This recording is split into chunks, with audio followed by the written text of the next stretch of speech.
Neat. Yeah. I thought they was, I told you guys they used it.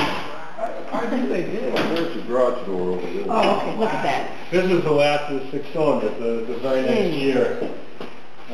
This is the Silver Cloud 2, the Silver Cloud 3 had V8s, which they still use right up in modern times, like my Bentley out there has the same V8 they made back in 1959. Really? Yeah. I met a guy in Indianapolis. He works, a young guy. He works at the Bentley dealership. He was one of the mechanics when we were talking, and he said those cars. He said they haven't really changed a whole lot. I mean, they're modernized, but some of the things are real. The big ones, the Inashes, yeah. The other ones, the Continentals are really audio owns them now. Okay. Audio owns them. Those are really A8s. They're V12s and for all-wheel drive. Okay. But the Inage, like mine, is still the old style. Okay. Gives that a little nostalgic feel. Wow. That's neat. So do they leak in the rain? What's that? Do they leak in the rain like a true British car? This, no. Actually a pretty tight car. The drive's really nice, you know, it's got power steering and everything. Okay. This actually came from Missouri. Really? It was owned by the Scudder family, the Scudder Funds. Okay. And they donated to the museum back in the mid-'80s, and then in the early '90s they sent it down to Pennsylvania. That's funny. I would have thought if I had I don't know if I'd have AAA service.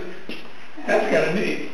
And this packet was donated to us by a local family. It was in their family all the years. Wow. Grandmother had it. And we just got it back running and spruced up. We brought the family. I thought this was very Gee, that's neat. They did after you restored it? We took the family for a ride in it. Oh, They're like in their 90s. You know. wow. That's pretty cool. That's really nice. He was upset we put the white walls on it, though. He said he didn't want the white walls. Would this have been black walls at that time? They were optional. You So could it have showed well with the white. got white walls and black walls. That's funny. He's that old. He's got that to say. He's like, hey, I like everything with the tires. Wow. So I was watching a show and it had Jaguars on it, and they said that the export 120 had the smaller headlight, like that diameter, but that the domestic 120 had larger headlights. Did you? Yeah, because we had the European lights were the non-seal beam lights, and they had the bulbs in the back, which they do in all cars now. Back then they were illegal, so they had to use the 7 and whatever it was, quarter-inch high beams. Why were they illegal? Because the technology, you know, it's just bureaucrats, but the technology wasn't there to really seal them up good, so they get water in sometimes, and the things would get rusty. Oh, okay. So they made seal beams with the only illegal headlights. But now all the cars have bulbs and stuff. Yeah. So do you ever go to Lime Rock? Yeah. There's a Aston Martin shooting brake that's there once in a while. That looks very cool too. Yeah, I've been to the Aston Martin meeting because I used to have a DB4. Thanks, sir. Thank you. So did you notice this one, you know, is a shooting brake, a.k.a. station wagon? No. Yeah. Rolls-Royce shooting brake. Yeah. Some of those, that one doesn't have it, but some of them, when you flipped up the rear seat, they had gun racks in there so you could put your shotgun in. But there was only 3 left-hand drive ones made on the long wheelbase imported to the United States. You know, Rolls would have that in their catalog, and then they would ship the chassis to a bodybuilder. This one was built by, I keep forgetting, even though the Rolls-Royce would sell it, they'd have a built body for it. This is a Rapid. They had two different styles.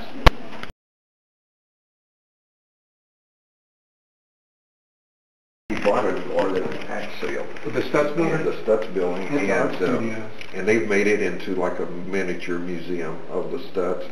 But it's interesting just going through that because you know you can see all the elevators where they and it's just a 4-story building, but it's huge. It's probably a half of a city block. It's a 4 block. It's a 4 block. It's right downtown Indianapolis. So and they brought that back to life. But, it's all glass. The architecture on it's really neat because the way you can see the light pours in, and that's why the artists love it, is the whole walls are windows. I mean, it's pretty. But I was telling that other gentleman back there, the Cole, C-O-L-E automobile was built in Indianapolis too, and up until the probably mid-'80s, the family still had some completed cars that had never been titled or ran, but they were completed and they were in like a secured area of this old factory. And they actually had sold the building, but they had an agreement with the owners that they could keep the cars there, and you could actually go in and see these cars setting back, and they had parts with them and everything, but they had to move them because I think they ended up tearing the buildings down. But that family is still in Indianapolis, and I met one of the grandsons, and he says there's a close-knit group of owners that still have these cars, actually said all over the world, but they keep contact because of parts. You know, if somebody needs some parts, they do have a stash of parts that's available. But the Cole was a lot like the Packard. You know, it was one of those big touring cars, and I've seen one before, but I remember my uncle was telling me about them, that they were pretty pricey at the time. Yeah, they were huge, you know, but yeah, there's a lot of manufacturers.